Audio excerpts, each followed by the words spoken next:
আসসালামু আলাইকুম রহমতুল্লাহি ওবারাকাতু। কেমন আছেন আপনারা? আশা করি ভালো আছেন। সো আমরা আজকে কীভাবে কমপ্লেক্স সেন্টেন্সের প্যাসিভ করতে হয় তা সম্পর্কে জানবো, অথবা যদি কনজাংশন থাকে তাহলে কীভাবে প্যাসিভ করতে হয় তা সম্পর্কে জানবো। সো কমপ্লেক্স সেন্টেন্সের প্যাসিভ করার আগে কমপ্লেক্স সেন্টেন্স কী তা আমাদের জানতে হবে। আমি আশা করি আপনারা জানেন, তারপর আপনাদের আবার মনে করে দিচ্ছি, অথবা যারা জানে না তাদের জন্য বলছি।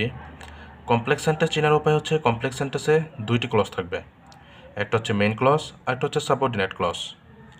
এখন ক্লজটা কি? ক্লজ মানে হচ্ছে সাবজেক্ট ভার্ব, অর্থাৎ একটা সাবজেক্ট একটা ভার্ব, একটা ক্লজ, আরেকটা সাবজেক্ট আরেকটা ভার্ব আরেকটা ক্লজ। সো কমপ্লেক্স সেন্টেন্স কি?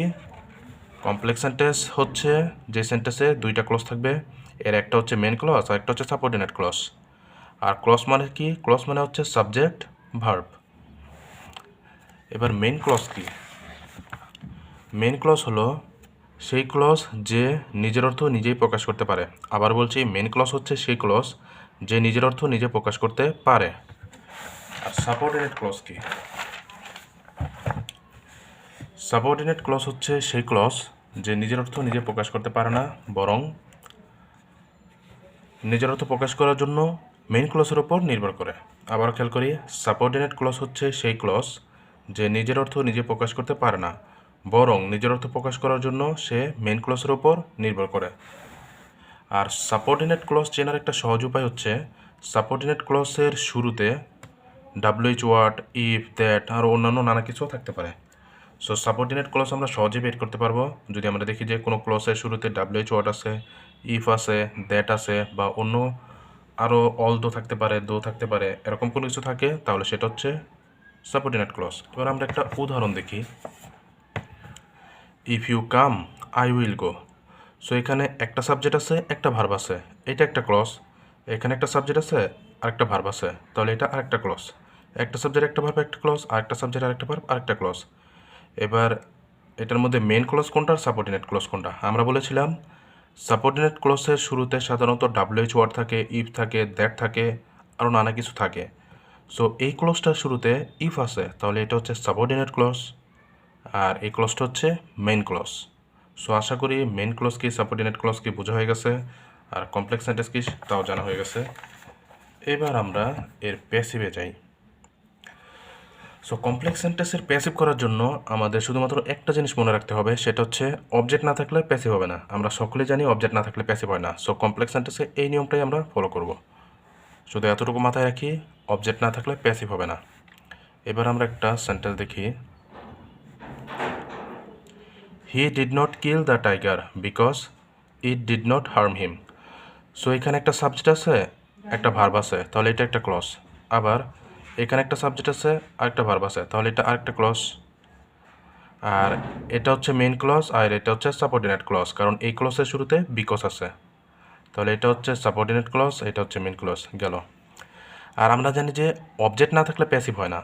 এটা হচ্ছে প্রথম ক্লজ, এটার কি অবজেক্ট আছে? হ্যাঁ আছে, এই যে দ্য টাইগার। তাহলে এই ক্লজটার যেহেতু অবজেক্ট আছে, এটার প্যাসিভ হবে। আবার দ্বিতীয় ক্লজটা দেখি, দ্বিতীয় ক্লজে কি কোনো অবজেক্ট আছে? হ্যাঁ আছে, এটা হচ্ছে মেইন ভার্ব, এটা হচ্ছে হিম, এটা হচ্ছে অবজেক্ট। আর আমরা জানি অবজেক্ট থাকলে প্যাসিভ হয়, যেহেতু প্রথম ক্লজের অবজেক্ট আছে এটার প্যাসিভ হবে, দ্বিতীয় ক্লজটারও অবজেক্ট আছে তাই এটারও প্যাসিভ হবে। সো আমরা ধরে নিই বিকজ থেকে শুরু করে এই পর্যন্ত নাই, এই যে বিকজ থেকে শুরু করে এই পর্যন্ত নাই, শুধু আছে he did not kill the tiger. এই সেন্টেন্সটার বা এই ক্লোজটার প্যাসিভ আমরা সাধারণত কীভাবে করি সেভাবে করব। প্রথমে অবজেক্টটাকে সাবজেক্ট হিসাবে আনলাম, এরপরে টেন্স ও পার্সন অনুযায়ী অক্সিলারি ভার্ব দিতে হয়। এটা ফার্স্ট ইনডিফিনিট টেন্স আছে এবং সাবজেক্ট হচ্ছে থার্ড পার্সন সিঙ্গুলার নাম্বার, তাই এখানে ওয়াজ দিলাম। নেগেটিভ আছে তাই নট দিলাম। এরপরে মেন ভার্বের পাস্ট পার্টিসিপাল ফর্ম দিতে হয়, কিলের পাস্ট পার্টিসিপাল ফর্ম কিল্ড দিয়ে দিলাম। এরপরে স্ট্রাকচার অনুযায়ী বাই দিলাম, সাবজেক্টটাকে অবজেক্ট হিসাবে নিয়ে আসলাম, শেষ। এরপরে বিকজটা যেভাবে আছে ঠিক সেইভাবে এখানে বসাই দিব, অর্থাৎ এইটার স্বাভাবিকভাবে আমরা যতটুকু যেভাবে প্যাসিভ করি সেভাবে করলাম।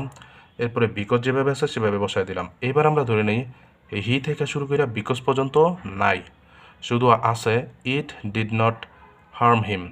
সো এতটুকের আমরা স্বাভাবিকভাবে যেভাবে প্যাসিভ করতাম সেভাবে করব। স্বাভাবিকভাবে আমরা কীভাবে প্যাসিভ করতাম? হিমটাকে অর্থাৎ অবজেক্টটাকে সাবজেক্ট হিসাবে আনতাম, এই হিমটাকে এখানে হি হিসাবে নিয়ে আসলাম। এরপর একটা অক্সিলারি ভার্ব দিতে হয়, আর সেটা টেন্স এবং পার্সন অনুযায়ী হয়। এটা পাস্ট ইনডিফিনিট টেন্সে আছে আর সাবজেক্টটা থার্ড পার্সন সিঙ্গুলার নাম্বার, তাই এখানে ওয়াজ দিলাম। নেগেটিভ আছে তাই নট দিলাম। এরপরে মেন ভার্বের পাস্ট পার্টিসিপাল ফর্ম দিতে হয়, হার্ম এর পাস্ট পার্টিসিপল ফর্ম হার্মড দিলাম, এরপর স্ট্রাকচার অনুযায়ী বাই সাবজেক্টটাকে অবজেক্ট হিসাবে নিয়ে আসলাম। সো হয়ে গেল প্যাসিভ। সো আশা করি আপনারা বুঝতে পেরেছেন। প্রথমে এটার প্যাসিভ করলাম কারণ এই ক্লোজটার অবজেক্ট আছে, বিকজটা যেভাবে আছে সেভাবে রেখে দিলাম। এরপরে এই ক্লোজটার প্যাসিভ করলাম, এই ক্লোজটারও অবজেক্ট আছে তাই এটারও প্যাসিভ আছে। খেয়াল রাখতে হবে যে অবজেক্ট আছে কিনা, অবজেক্ট থাকলেই প্যাসিভটা হয়ে যাবে।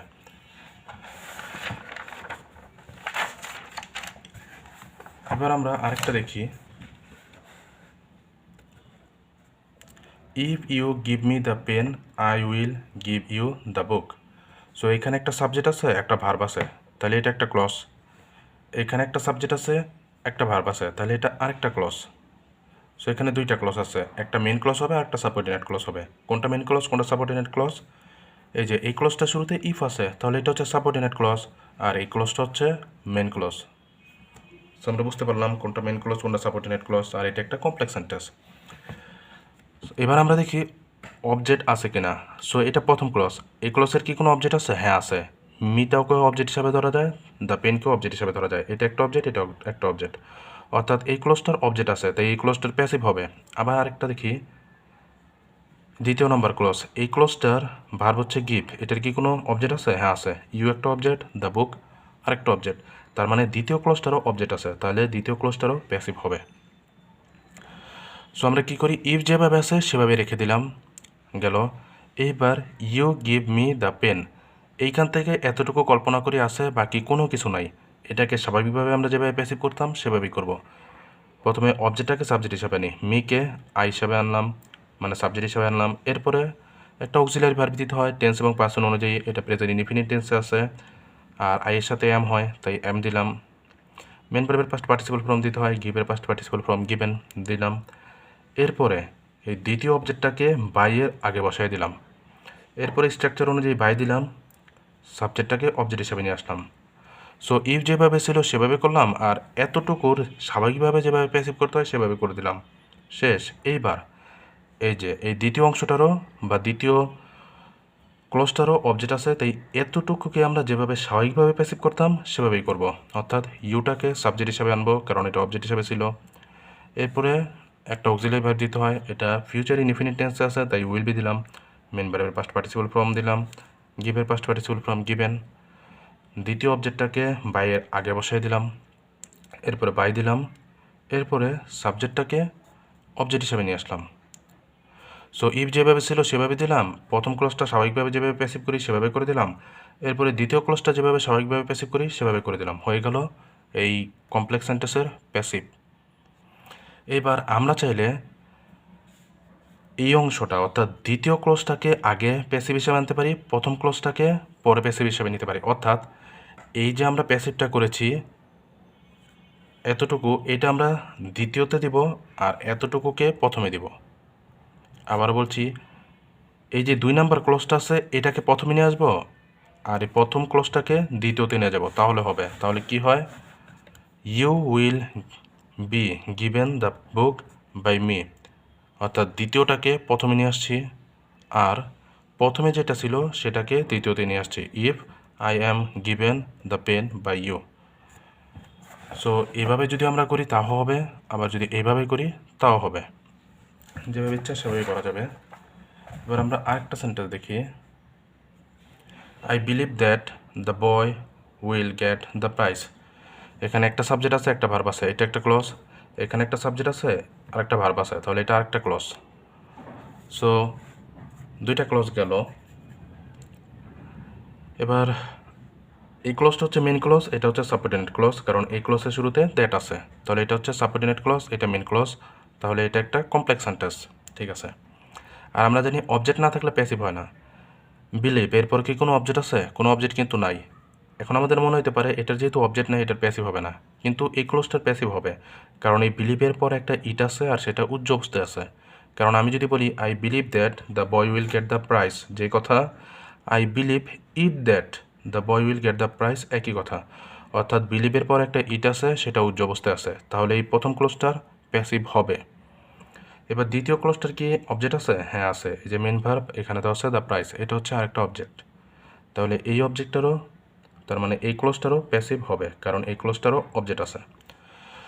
সো প্রথমে প্রথম ক্লোজটার প্যাসিভ করি। এখানে ইট আছে, উজ্জ অবস্থায় আছে, ইটটাকে আগে নিয়ে আসলাম।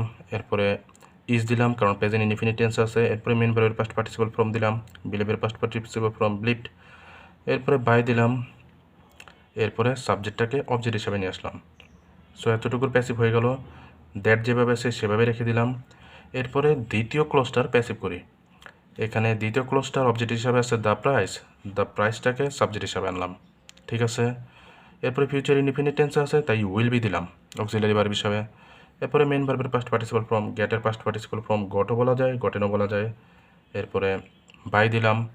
এরপরে এই সাবজেক্টটাকে অবজেক্ট হিসাবে নিয়ে আসলাম, অর্থাৎ প্রথমে এতটুকুর প্যাসিভ করলাম, এরপরে দ্যাটটা যেভাবে আছে সেভাবে রেখে দিলাম। এরপরে দ্বিতীয় যে ক্লজ আছে সেটার প্যাসিভ এখানে করে দিলাম, হয়ে গেল প্যাসিভ। এবার এই যে এতটুকু আমরা করলাম, এটাকে আমরা চাইলে অন্য আরেকটাভাবেও করতে পারি। সেটা কি? সো সেইটা হচ্ছে, সেটা কিভাবে করা যায় সেটা বোঝার জন্য ওই সেন্টেন্সটা যদি আমাদের কাছে থাকে তাহলে ভালো হয়। সো আমরা এখানে প্রথমে দেখি, এখানে I believe that the boy will get the price. এখানে যা ছিল এখন আমরা তাই লিখলাম, I believe that the boy will get the price. ঠিক আছে। সো এইটাকে আমরা চাইলে এভাবে করতে পারি, আবার আরেকটা নিয়মে করতে পারি। সেটা কি? সেটা হচ্ছে এই যে আই বিলিভ, এরপরে যে ইট আছে সেই ইটটাকে আমরা অবজেক্ট হিসাবে ধরতে পারি। আবার চাইলে ইটের পরিবর্তে এই যে that the boy will get the price, এই পুরোটাকে আমরা অবজেক্ট হিসাবে ধরতে পারি। আবারও লক্ষ্য করি, খেয়াল করি, এই বিলিভের পর তো প্রকৃতপক্ষে কোনো অবজেক্ট নাই, কিন্তু আমরা ধরে নিছি যে এরপরে একটা অবজেক্ট আছে আর সেটা উচ্চ অবস্থায় আছে, সেই অনুযায়ী এর আগের প্যাসিভটা করলাম। সো আমরা চাইলে সেটাকে আরেকটা নিয়মে করতে পারি। সেটা কি? এই যে that the boy will get the price, এই পুরাটাকে, এই পুরা ক্লোজটাকে এই বিলিভের অবজেক্ট হিসাবে ধরতে পারি। তো তাহলে কি হবে? এই অবজেক্টটাকে আমরা এখানে সাবজেক্ট হিসাবে আনবো, এরপরে স্বাভাবিকভাবে যেভাবে প্যাসিভ করি সেভাবে করে দেব। সো এইটাকে আমরা এখানে সাবজেক্ট হিসাবে আনলাম, কিন্তু এইটাকে এখানে সাবজেক্ট হিসাবে আনার আগে আমরা খেয়াল করি যে এটাও তো একটা ক্লজ, এটারও তো প্যাসিভ হয়। সো স্বাভাবিকভাবে এটার যেভাবে প্যাসিভ হয় সেভাবে আমরা করব। দ্যাট আছে, দ্যাট বসাই দিলাম। The boy will get the price, এটার প্যাসিভ করলে কী হয়? The price will be got by the boy, দিয়ে দিলাম। এরপরে এটা আছে পাস্ট ইনডিফিনিট টেন্সে, এই পুরোটাকে কিন্তু আমরা একটা সেন্টেন্স হিসেবে ধরেছি, আর দ্বিতীয় ক্লোজটাকে এটার সাবজেক্ট হিসেবে ধরেছি। সো এই বিলিভ আছে প্রেজেন্ট ইনডিফিনিট টেন্সে, তাই আমরা এখানে ইজ দিলাম। কেন ইজ দিলাম? কারণ আমাদের আরেকটা জিনিস মনে রাখতে হবে, যখন আমরা কোনো একটা ক্লজকে অন্য একটা ভার্বের অবজেক্ট হিসাবে ধরবো, আবার বলছি, সম্পূর্ণ একটা ক্লজকে যখন আমরা একটা ভার্বের অবজেক্ট হিসাবে ধরবো, তখন সেই ক্লজটাকে আমরা ইট মনে করব। অর্থাৎ এইখানে যে পুরো ক্লজটা দিলাম, এই পুরো ক্লজটা সমান হচ্ছে ইট। এই যে that the boy will get the price, এই পুরোটা সমান হচ্ছে ইট। সো ইটের সাথে এম বসে, ইজ বসে নাকি আর বসে? ইজ বসে, এখানে ইজ দিয়ে দিলাম। বিলিভের পাস্ট পার্টিসিপল ফর্ম বিলিভড দিয়ে দিলাম, এরপরে বাই দিলাম, সাবজেক্টটাকে অবজেক্ট হিসেবে নিয়ে আসলাম।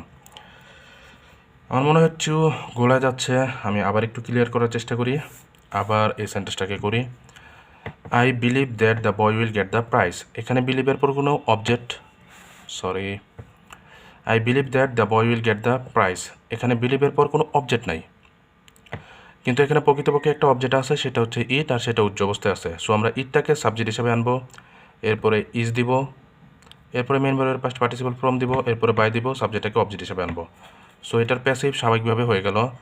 এরপরে দ্যাট দিলাম, এরপরে এতটুকুর যেভাবে প্যাসিভ করতে হয় সেভাবে করে দিলাম, অর্থাৎ এই অবজেক্টটাকে এখানে সাবজেক্ট হিসাবে আনলাম, এরপরে অক্সিলারি ভার্ব দিলাম, এরপরে মেন ভার্বের পাস্ট পার্টিসিপল ফর্ম দিলাম, এরপরে বাই দিলাম, এরপরে আমরা এখানে যে সাবজেক্ট আছে সেটাকে অবজেক্ট হিসাবে নিয়ে আসলাম। সো আশা করি এইটা থেকে কীভাবে এটা হয়েছে তা বুঝতে আমাদের কোনো অসুবিধা নেই। এইবার আমরা আরেকটা জিনিস করতে পারি, সেটা হচ্ছে এইখানে যে ইট উচ্চ অবস্থায় আছে আমরা সেটাকে উচ্চ অবস্থায় রেখে দিই। উচ্চ অবস্থায় রেখে আমরা এই যে পুরা আরেকটা ক্লজ আছে, এই যে দ্যাট থেকে শুরু করে দ্য প্রাইস পর্যন্ত, এই পুরোটাকে আমরা এই বিলিভের অবজেক্ট হিসাবে ধরতে পারি। সো এই পুরোটাকে যদি আমরা বিলিভের অবজেক্ট হিসাবে ধরি, তাহলে এইটাকে আমরা আবার সাবজেক্ট হিসাবে আনতে পারি। এই যে এখানে দেখাই, that the boy will get the price, এটাকে আমরা অবজেক্ট হিসাবে ধরলাম। সো এইটাকে এখানে আমরা সাবজেক্ট হিসাবে নিয়ে আসবো। সো এটাকে এখানে আমরা সাবজেক্ট হিসাবে নিয়ে আসলাম। তবে সাবজেক্ট হিসাবে আনার আগে একটা জিনিস খেয়াল রাখতে হবে, এটাও তো আরেকটা ক্লজ, এটারও তো অবজেক্ট আছে। সো এটাকে আমরা স্বাভাবিকভাবে যেভাবে প্যাসিভ করতাম সেটা এখানে করে দিব। অর্থাৎ এই অবজেক্টটাকে এখানে সাবজেক্ট হিসাবে আনবো, তবে সেটাকে প্যাসিভ করে আনবো, কারণ এইটারও একটা অবজেক্ট আছে। আনার পর স্বাভাবিকভাবে এইটার যেভাবে প্যাসিভ করতাম সেভাবে করব। ইজ দিয়ে দিলাম, কারণ প্রেজেন্ট ইনফিনিট টেন্স আছে। এরপরে মেন ভার্বের পাস্ট পার্টিসিপাল ফর্ম দিলাম, এরপরে বাই দিলাম, এরপরে সাবজেক্টটাকে অবজেক্ট হিসাবে আনলাম। এখানে এম ইজ আর, এই তিনটার মধ্যে ইজ কেন দিলাম, আর কেন দিলাম না, বা এম কেন দিলাম না?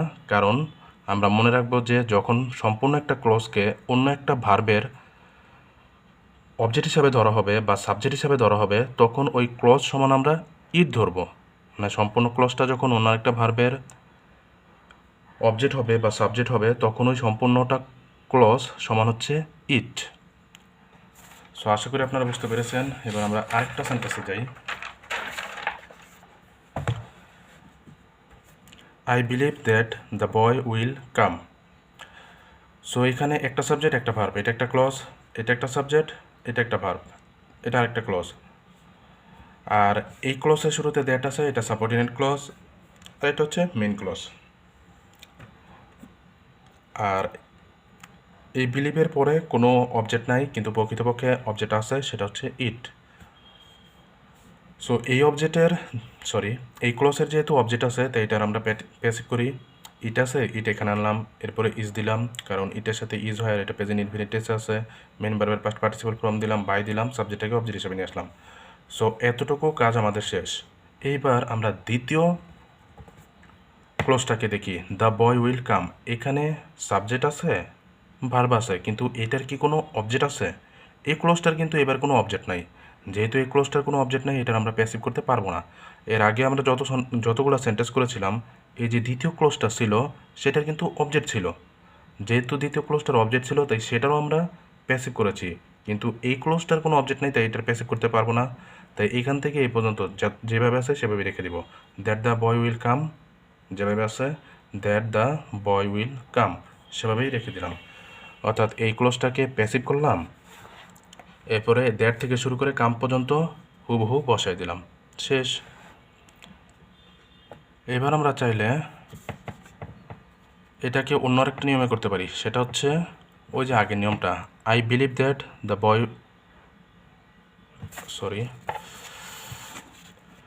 ওই আগে যেভাবে করেছিলাম সেভাবে করতে পারি। I believe that the boy will come. So that the boy will come, এই পুরো ক্লোজটাকে আমরা বিলিভের অবজেক্ট হিসাবে ধরতে পারি। সো এই পুরোটাকে আমরা যদি বিলিভের অবজেক্ট হিসাবে ধরি, তাহলে এটাকে আমাদের সাবজেক্ট হিসাবে আনতে হবে। তাহলে কী করলাম, that the boy will come, এটাকে আমরা সাবজেক্ট হিসাবে আনলাম, that the boy will come. আর আমরা জানি যখন কোনো একটা ক্লজ অন্য একটা ভার্বের সাবজেক্ট অথবা অবজেক্ট হয়, তখন সেটা সমান ইট হয়। তাহলে that the boy will come, এটা সমান হচ্ছে ইট। আর ইটের সাথে কি বসে, অ্যামিজারের মধ্যে ইজ বসে। এটা প্রেজেন্ট ইনডিফিনিট টেন্সে আছে, তাহলে অক্সিলারি হিসাবে অ্যামিজার, এই তিনটা যে কোনো একটা আসবে। এখানে ইজ দিলাম, কারণ এটার সাথে ইজ হয়। এরপরে মেন ভার্বের পাস্ট পার্টিসিপাল ফর্ম দিতে হয়, বিলিভের পাস্ট পার্টিসিপাল ফর্ম বিলিভড, এরপরে বাই, এরপরে সাবজেক্টটাকে অবজেক্ট হিসেবে নিয়ে আসলাম। এই পুরোটা হচ্ছে সাবজেক্ট গেল, এরপর অক্সিলারি ভার্ব গেল, মেন ভার্বের পাস্ট পার্টিসিপাল ফর্ম গেল, বাই গেল, আর এখানে সাবজেক্টটা অবজেক্ট হিসেবে আসলো। এবার আমরা বলতে পারি এর আগের সেন্টেন্সে এইখানে যেটা ছিল সেটাকে আমরা সাবজেক্ট হিসাবে এনেছিলাম এবং সেটাকে প্যাসিভ আকারে এনেছিলাম। সো এটাকে কেন আমরা এখানে প্যাসিভ আকারে আনছি না? এর কারণ হচ্ছে এর আগেরটার মধ্যে কিন্তু অবজেক্ট ছিল। এই যে এই ক্লজটাকে আমরা অবজেক্ট হিসাবে ধরেছিলাম, সেই ক্লজটার অবজেক্ট ছিল, কিন্তু এখন যে আমরা এই ক্লজটাকে অবজেক্ট হিসাবে ধরছি, এটার কিন্তু কোনো অবজেক্ট নাই। যেহেতু এটার কোনো অবজেক্ট নাই, তাই এটাকে আমরা প্যাসিভ করতে পারবো না। তাই যেভাবে আছে সেভাবেই আমরা এটাকে সাবজেক্ট হিসাবে নিয়ে আসবো। যদি এখানে একটা অবজেক্ট থাকতো, তখন এটাকেও আমরা এখানে প্যাসিভ আকারে আনতাম, আর বাদ বাকি নিয়ম স্বাভাবিকভাবে করে দিতাম। সো আশা করি আপনারা বুঝতে পেরেছেন। আগামী ক্লাসে নতুন কোনো টপিক নিয়ে কথা বলবো। ধন্যবাদ সবাইকে।